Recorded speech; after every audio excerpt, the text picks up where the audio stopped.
group test, blind test. We put seasoned shooters behind 3 sub £500 rifles to find out which one rules the roost. Conservation cock-up, we reveal the disastrous results of allowing antis to manage wildlife their way. Plus we have an exclusive look at the new Browning shotgun designed for the smaller frame. Welcome to Fieldsports Britain.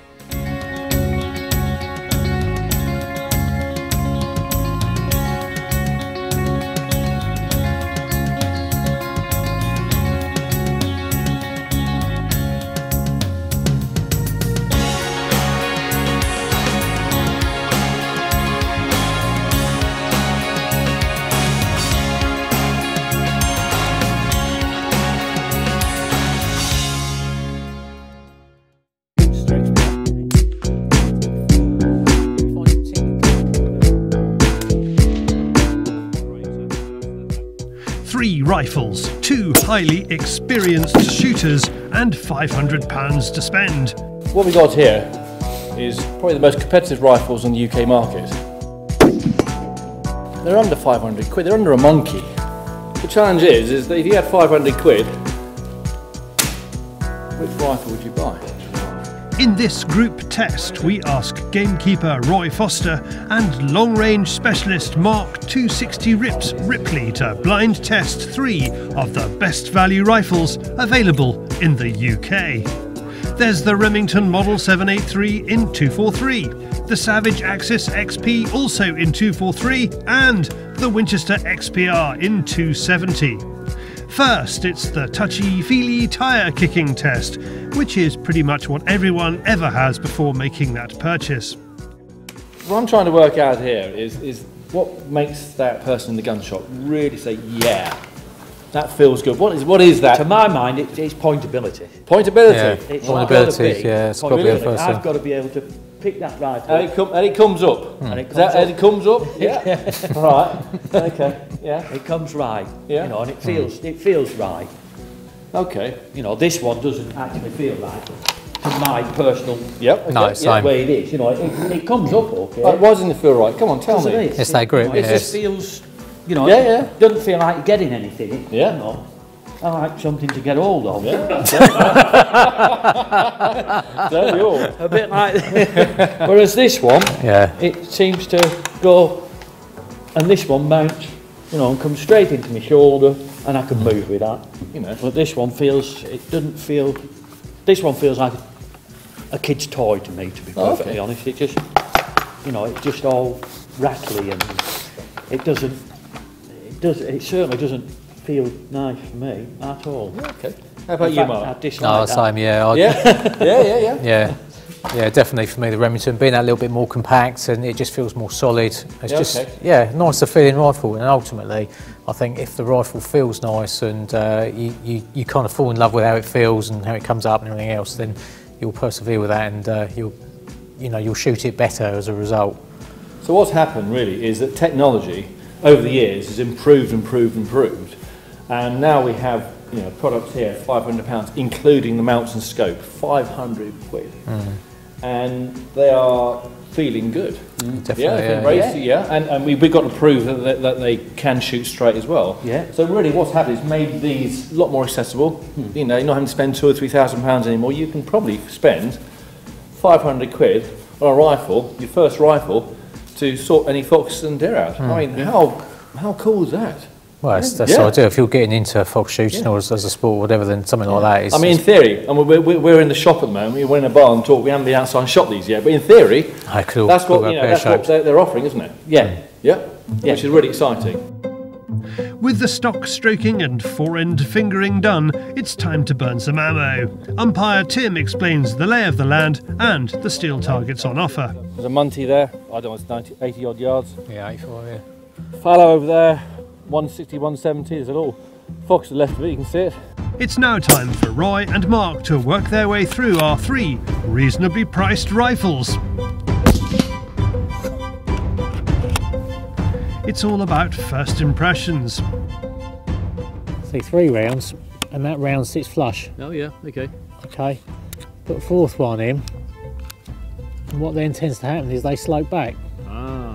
And because they slope back, as soon as you push that bolt forward, it doesn't pick up on the back of the round. Whereas if you fiddle it around a little bit, you can get it, the back of it to sit up, and it will pick it up. With new rifles, is it probably is a case of a pair of pliers and maybe just bending these feeders a wee bit, making possibly, yeah, and it kicks the back of it up. But it's just one. I think it's one of those things really. But the feeding of the ammunition into the actual action is quite an important part of it. If it's fiddling, it can be frustrating, isn't it? Yeah, you don't want that out. You know, if you're foxing at night in the dark, trying to faff around with that. Yeah. You want to be able to bang around straight in there and chamber that. But so it's a bit of a farm workshop job, is it, to get on the device and just give it a tweak? Well, it's that, or you just put 3 rounds in and chamber one, put another one in the magazine. And realistically, are you going to need more than 4 rounds in there at a time? No. Probably not. No. So, okay. So what about the rest of it? The feeding of the rounds, does it feed quite nicely? Quite smooth. And if you've got 3 in there, that's just going to not pick it up either. Oh, that has. No, it did. Picked it up smooth as anything. So fine. So you're more happy with that? Yeah, magazine drops in there lovely. Yeah. Okay. No issues. So safety, all good. Are you surprised that the quality of that trigger, for the price of the rifle, for the price of the package? If this is one of the £500 rifles, then I think that's a good buy. To be fair, actually, on all 3 of the rifles, dry firing them, the triggers felt pretty good. Okay. But so far, accuracy seems good. It's putting rounds one on top of another, pretty much. So. Is it? Yeah.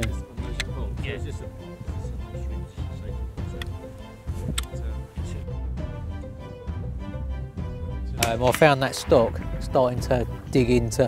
Maybe it was head position in different scope, or whatever. But I did find that it was sort of like onto the jawbone and kind of wasn't comfortable to shoot. So after a few rounds, it started. Those ergonomics, maybe not for me, not as comfortable. But again, as I say, I mean, it could be purely the scope and mounts. Unless you've got the same one on both rifles, it's hard. And also muscle memory as well. We all use different things nowadays.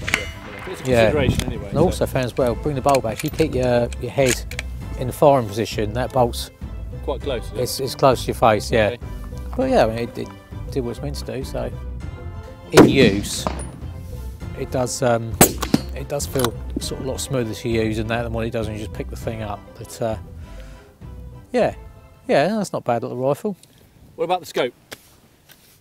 I mean, there's some quite nice features on it. I quite like the extra mag on that. But I did sort of find that around the peripheral vision, of the sight picture, it wasn't so clear as what it could have been. But again, it does the job. So okay. With half an hour of trigger time, it's time to see where that £500 is going to be spent. Well, boys, we burnt through lots and lots of ammunition, haven't we?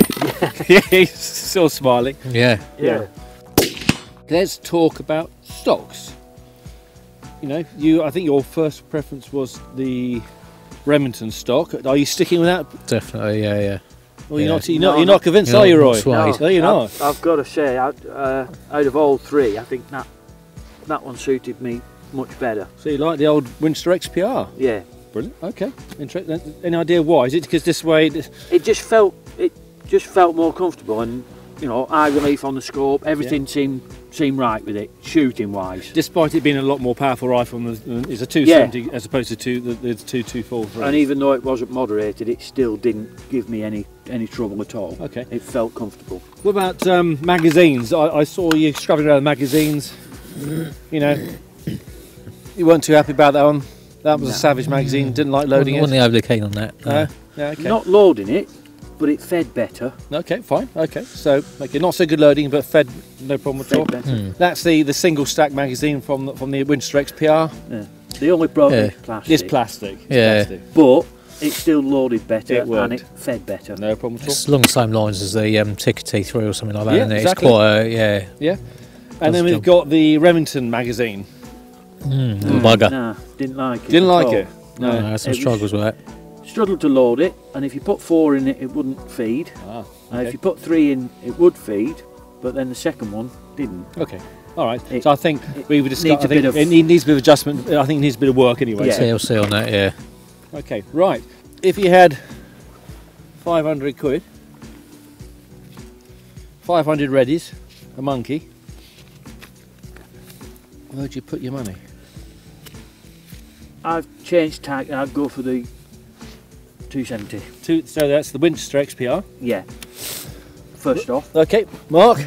I'd stick with the Remington. Go Definitely, I like the Remington. Yeah, I'll go on well with that. Yeah, I like okay. that. But the Winchester would be my second choice. Okay, and your second choice? Sorry, would be the Savage. Savage, yeah. There you go. So, okay, right. So if I let you into a bit of a secret here, guys, starting with the Remington. This Remington is $499 all in. Forget about the moderator. So that's the actual rifle, mounts, and scope. $499. Okay. The Savage, this Savage Axis, this gun itself is available without the Accu trigger for just under 500 quid. But this is the XP, so it's got the slightly better Accu trigger, and it's got a reasonable regional scope. That is about 750. Okay, all in, excluding the moderator. And we've got in the middle here the Winchester XPR. The rifle itself is 425, and I've actually managed to blag this scope from Atom. There's an Atom scope, right? And guess how much that scope is? 65 quid. Wow. That's not bad for the money, is it? 65 pounds. So you guys are That's picked. very good for that, yeah. Your preference in some ways is a rifle with a 65 pound scope. So, so you must have some pretty good eyes. Yeah? I've got very good eyes. Yeah, there you go, you see. So once again, we've got no idea how these things are going to pan out. But I think probably the most important thing I've learned today is that really going to the gun shop, you know, there's only so much you can actually feel and try and that. Try, you know. yeah, got to try So really. it's not easy really at the end of the day, and doing this is obviously the ultimate way. Most people can't do that. No. But you know, I think your decisions changed a wee bit, perhaps. Yeah. Yours as we expect, anyway. Yeah. So it's just been quite an interesting afternoon, really, isn't it? Really, and I hope you'd enjoyed it. Yeah, You've burnt a lot of my ammunition, so you know, it's always fun burning ammo. Not having to pay for it, isn't it? I was burning someone else's ammo. And yeah, well, thanks very much, guys, for coming along. And, thank you. You know, happy shooting, safe shooting in the future. Yeah. Thank you. Right, boys. Thank you very much. Yeah. So, what have we discovered? Well, even with 500 quid burning a hole in your pocket, there's still plenty of choice for the consumer. Thank you, Tim, Roy and Mark. Good to see there is plenty of choice on the market. And from choices to voices and the silky smooth tones of David on the Fieldsports Channel news stump. Yes, I am being nicer to him. I had a few complaints about my treatment of him at the British Shooting Show. Cruel to be kind, you understand.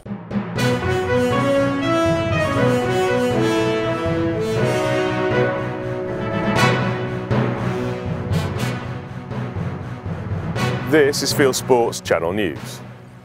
YouTube appeared to go a bit mad over the weekend. Following on from a film by vlogger Logan Paul mocking a suicide victim and possibly fueled by anti-NRA feeling in the USA, the YouTube algorithm issued hundreds of strikes against Airgun films. 3 strikes led to channel termination, and 6 of the top 14 channels on YouTube were removed before YouTube had a change of heart and reinstated them. Giles Barry's popular Airgun gear show was one of them. My channel came back an hour ago, so I'm going to be honest with you, Charlie, you've turned up and you're pointing the camera at me and I don't know any more than that. English anti-fox hunters are fed up with the law they brought in. In what the League Against Cruel Sports, LACS, claimed as a nationwide campaign of protest, in reality up to a dozen people at a time picketing National Trust houses to complain to visitors about the law, LACS believes that if the National Trust bans the legal sport of trail hunting on its land, then LACS's anti-fox hunting law will work. Meanwhile, Scottish anti-hunters are so enraged with the failure of the law they brought in, they've enlisted the help of Chris Packham and Ricky Gervais to get it changed. African swine flu could mean the end of traditional driven wild boar hunting across Europe. The deadly infection has hit wild boar populations from the Baltic states as far south as the Czech Republic, and the Germans are worried. The German government looks set to announce that wild boar hunting can take place year-round in an effort to create a firewall. Nina Kruger, editor of Jaeger magazine and microbiologist, says that hunters need to be vigilant. It's very highly infectious. It spreads very fast, especially through humans, because a single drop of blood can infect about 1,000 pigs. So if you have blood, for example, on your shoes when you come from a driven hunt, go on your own feeding place at home, it is very, very easily spread. The hunt for the best of British game is on. Nominations for the Eat Game Awards close on the 15th of June 2018. Nominate today and you could win dinner for 4 at London game restaurant Baronsdown. If you know a good game producer or chef, visit bit.ly/EGA 2018 to find out how to nominate them. As part of Brexit Britain, gamekeepers could replace farmers as the UK's land managers. Michael Gove, who runs the UK Environment Department DEFRA, has launched a consultation on shaping the future of English farming and the environment. His main proposal is to stop direct payments under the Common Agricultural Policy and start paying public money for public goods, which means enhancing the environment and investing in sustainable food production. Everything that shooting already does. The consultation closes on the 8th of May 2018. And finally, a big game hunting businessman from Australia is in trouble after an unusual trophy shot. Animal rights groups have attacked Nick Haradimos after he set up the carcass of a baboon he shot during a hunting trip to Africa, posing behind the wheel of a jeep in sunglasses and a hat. You are now up to date with Fieldsports Channel News. Stalking the stories, fishing for facts. Thank you, David. Next up is a film that shows how aunties need to learn a little basic biology and leave wildlife management to us.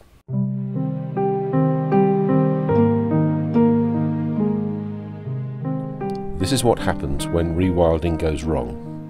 Oostvaardersplassen in the Netherlands was an attempt to recreate an ancient environment inside a fenced area. It failed to include large predators. As a result, the herbivores there starved to death. To some people, rewilding means no wildlife management. And there's an example of it here in the UK. I'm standing near to the League Against Cruel Sport Sanctuary at Baronsdown in the West Country. And it's an example of mismanagement based on an animal rights doctrine. Basically, Baronsdown is a wildlife experiment, and it has results. And some of the people who have to live with that are its neighbours. Here's one of them, Guy Thomas-Everard. Well, my family have been farming here since the mid-60s, and I've been farming here for about 30 years now. They are independent, I suppose, of you, in a sense, in that I meet regularly with all my other neighbours and discuss everything from what deer are about to the price of lambs. But the League, there is no interaction with them. They wouldn't, for example, be part of a deer management group? No. We get no reports from the League about what numbers of deer they've got or anything of that sort, or what health issues they might have in the deer. We don't. We'd like to know, but we don't get any of that information from them. Wildlife management is a touchy subject. Although it may not be a commonly used phrase, in practice the management of wildlife happens all the time, from controlling mice in your kitchen to protection of crops. More recently, certain groups advocating an animal rights view say that no management at all is required. They say it can all be left to nature. After all, they argue, she has been doing it for a lot longer than humans. Sort of makes sense, doesn't it? But there is a major flaw in that argument. It's us, humans. Over thousands of years, humans have had an enormous effect on the environment. While there are still areas of the world that can rightly be termed a wilderness, in the UK there is virtually no such place. We have removed some large predators, so in effect we have upset that natural balance to the point where we have to manage habitats if we want to see healthy, diverse wildlife. Normally we used to expect the hunt to look after the population of deer, and the very valuable function which they did was to come and scatter deer and limit the amount of damage that deer are doing, and people kind of underestimate how much damage deer do. When the League began to find that they needed to feed the animals to keep them in the sanctuaries, then it became a little bit more problematical because vast numbers, large numbers of deer were actually going into the sanctuaries and staying there, and then you were getting health problems. About 10 years ago there was an issue here with lots of deer being found dead or dying for various reasons. Some of them had bovine tuberculosis, some of them were just chronically thin from worm infestations and lack of nutrition. And that stemmed from the cessation of the management practice that they had, which was to feed deer hay and artificial feed or concentrates like we'd feed our sheep. I think that's probably causing them a problem because the concentration was causing a disease issue, so they stopped that, and as a consequence things got worse before they got better, if you like, because those deer that were relying on the supplementary feed suddenly weren't getting it, and so they were dying, and then the numbers dropped. These are the deer in a London park. Imagine what would happen if they weren't controlled. Well, unfortunately, any animal, as soon as you increase the concentration of that animal, as soon as you increase the stocking density, to use an agricultural word, then clearly you're going to get health problems. They started to use something called Panacure, which is a dewormer. What's the problem with using that in a wild population? Well, most extraordinary. I mean, they wrote to me, I suppose in my capacity as chairman of this organisation, to say we're using this product and to let you know that it's not safe to eat if you should happen to shoot or want to be caught hunting. And I couldn't understand how anybody could do that, because you have legal withdrawal periods before you're allowed to allow something to be slaughtered. So unless an animal is being restrained and kept within, shall we say, a farm, you cannot be certain that you are fulfilling the legal requirement if you're treating something like that with a veterinary product. Sickly deer have been known to come off Baronsdown, and in this case locals took the matter into their own hands. This man is killing a sick deer by the side of the road. Feelings do run high. Here's a piece of footage of local people shouting at a League Against Cruel Sports employee. Is that right? You, up here, have got the most diseased population of deer on Exmoor. This footage shows a League deer manager at work. Clearly at some stage the League changed its mind about culling deer on Baronsdown, but no one knows what that policy is. It has not been made public.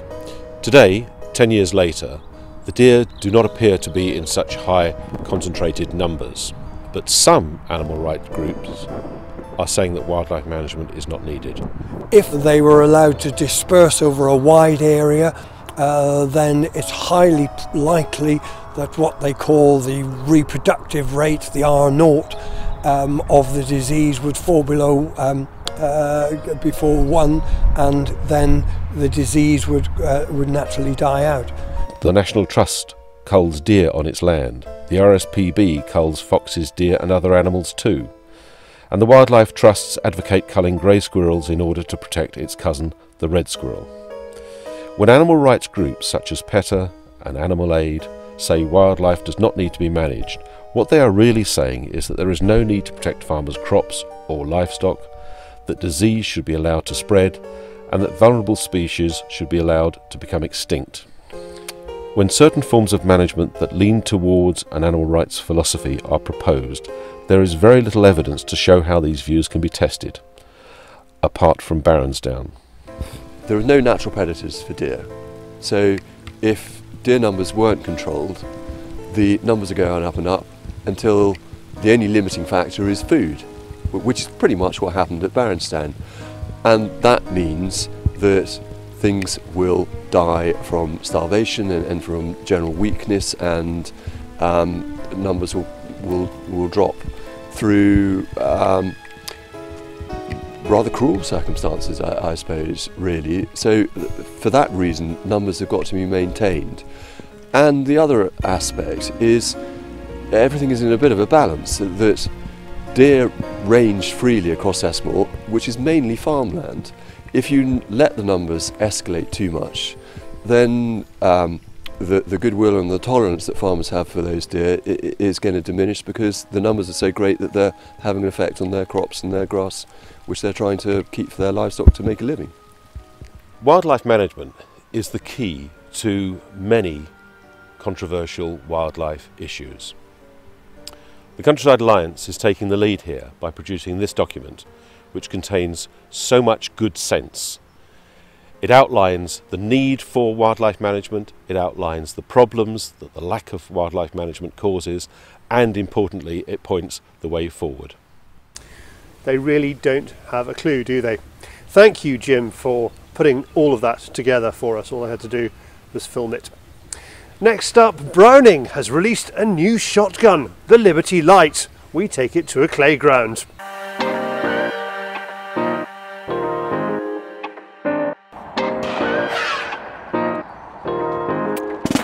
It's an exclusive first look at Browning's new Liberty Light in action.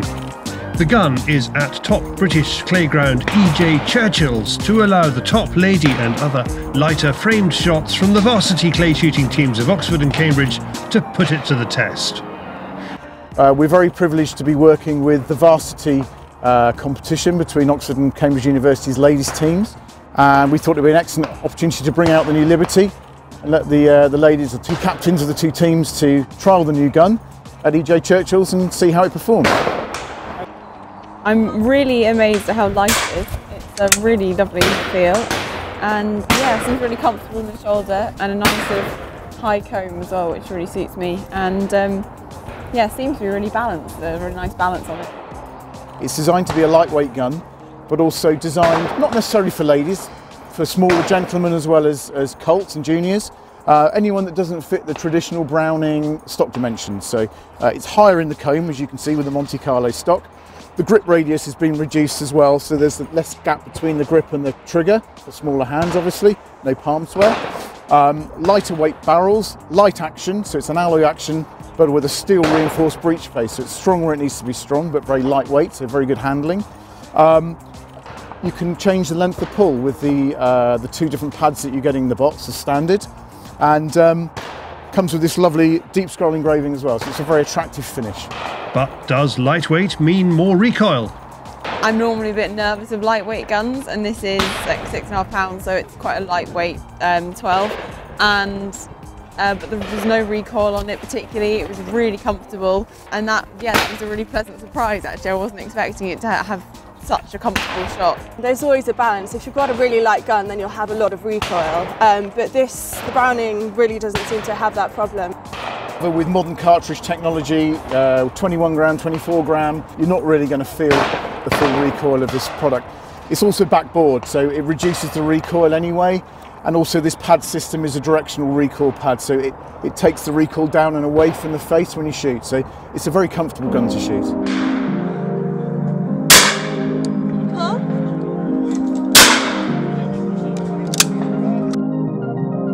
It's very pretty as well though. I like the dark walnut stock and the pretty engravings here, the scrolling. Yeah, really nice gun to shoot with actually.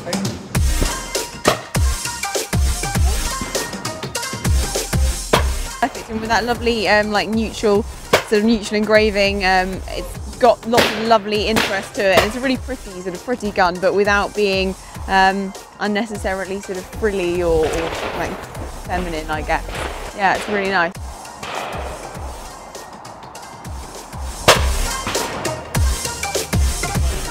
I was really pleased because I've shot a lot of guns that don't fit me out of the box, and I was really pleased to find that when I picked this one up, actually it sits on my shoulder very nicely, and it's a really good comb height for me actually, and that's surprising straight out of the box. Women quite often would find that struggle to get to one with a high enough comb, and normally need some kind of adjustment or a comb razor or something. So to find one that just fitted comfortably straight away was actually really nice. So how long does it take to go from a concept to a product with a gun like this? It's been in development for about 2 years. We've done a lot of market research with some of the lady shooting groups. We're making sure that it's absolutely right. The fit seems to be absolutely right now. We've had great feedback at the British Shooting Show last weekend, and we're pleased to say that the gun is now into the shops as of this week, so it's a brand new product. It's coming in at just under £2,000, so it's hit that key price point area as well. Richard Wilson of the Cambridge University Clay Pigeon Shooting Club explains Browning's connection with the varsity teams.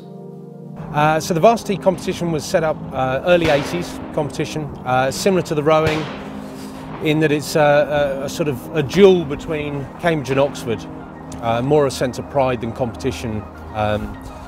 But it's been revived over the last few years, and one of the big things that we're trying to do is we're trying to promote university shooting, the varsity rowing or rugby or things like that. Because it's a popular sport, you tend to find universities support that a little bit more, or they get external funding.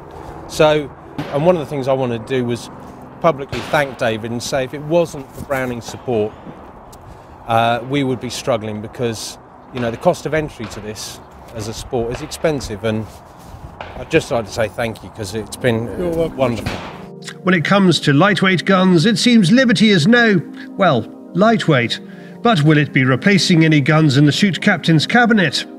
Well, there's always room for another gun, isn't there? For more information about Browning shotguns, go to browning.eu. Thank you to David and to the shooters. Now, from a corner of Buckinghamshire to the wider world of hunting and shooting on YouTube, it is Hunting YouTube.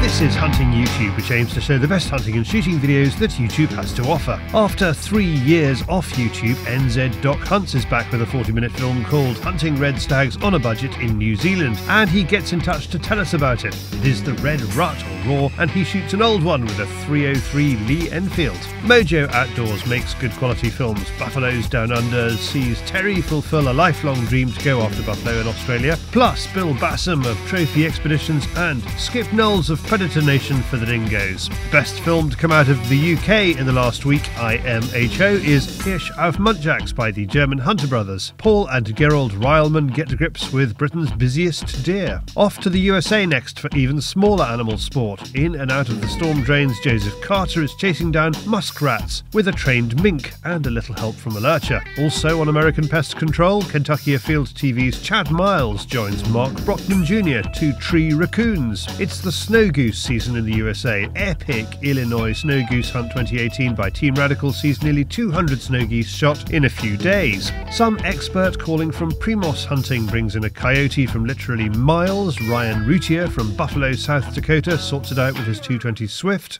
And finally, more students having fun in the USA. Here's how biologists from the University of Nebraska-Lincoln and Nebraska Game and Parks Commission capture mule deer as part of a collaborative research project on population dynamics and behaviour in southwestern Nebraska, and not simply larking about in choppers. That's it for this week. I've put all these films into a playlist for you. Click on the eye symbol top right or check this film's description. If you have a YouTube film you would like us to pop into the weekly top 8, email me the link, charlie@fieldsportschannel.tv. Well, if you haven't done so already, please pop over to our website, fieldsportschannel.tv, where you can click to like us on Facebook, you can follow us on Twitter, you can subscribe to us on YouTube, you can pop your email address into our register page and we'll contact you about this show, Fieldsports Britain, which is out 7 PM UK time every Wednesday. And you can go to fieldsportschannel.tv/shares and invest in Fieldsports Channel. £25,000 raised from more than 300 of you so far. Thank you very much indeed. We will be back next week. I'll see you then. In the meantime, good hunting, good shooting, good fishing, and goodbye.